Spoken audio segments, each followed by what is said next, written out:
Hey everybody, Dr. Lana Denny, Bulletproof Babes. If you're somebody who worries about being a victim of a crime, but you're not really in the shape to go take a martial arts class or to learn how to fight, then keep watching this video because I'm going to show you the one thing you can do that'll put you above 90% of the people out there on the street. So this came up. I just recently taught a self-defense class for a group of women business owners. About 2/3 of that is lecture, 1/3 is physical activity. And the best I can teach these women is how to do like a single, maybe eye strike, throat strike, something really quick just to buy them a little time to get out of there. Because the fact is, a lot of these women, they're in their 40s, 50s, and beyond. Some of them are carrying a little extra weight. And I do not see them being able to make it through a martial arts class or a military combative like Krav Maga. And one thing they all share in common is that they're all pushed for time and energy. Okay, so that's not right for you. What can you do? Well, this is something nobody ever thinks about, but here's the truth. Whether it's somebody grabs your phone or it's a person acting a sexual assault or even financial crimes, those follow a formula in which fighting is at the very end. That's the very last thing. And so what we like to focus on is to stop it back here because they all follow this pattern. A predator has observed you. They've looked at you and thought, victim or not.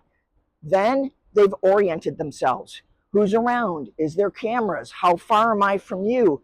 Can I close that distance? Is there going to be people who are going to help you? Or do I have you alone, maybe in a dark parking lot? Then they decide, is it going to be you? Or am I going to pick another target because you look like a complicated and difficult person to make a victim?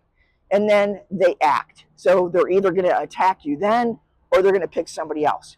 And see, all the self-defense training is focused on that end piece of it.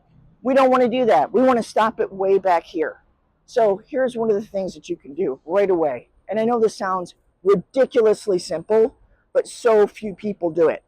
And that is be paying attention to what is happening around you. People are checked out, man. You know, next time you're on the street, take a look around. People have got headphones on.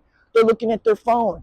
They're like, la, la, la, off in their own world. They're not paying attention to what's happening. Who's looking at them? Who's following them? Whatever that is. You know, predators do not want to be seen. Just looking in a predator's face has shown to cut your chances of being a victim by 35%. First of all the element of surprise is gone. And surprise is always the benefit of the attacker. So now the surprise is gone, and also you've seen their face. You know, right then and there in the decision-making phase of that equation, they're going to be like, let me just pick somebody else who has not seen me.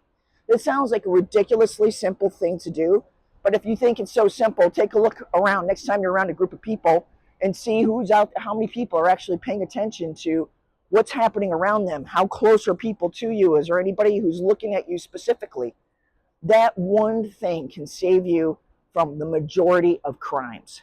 I hope that helps. If you like this, subscribe to our newsletter in the comments, the description of the video, and I'll see you soon.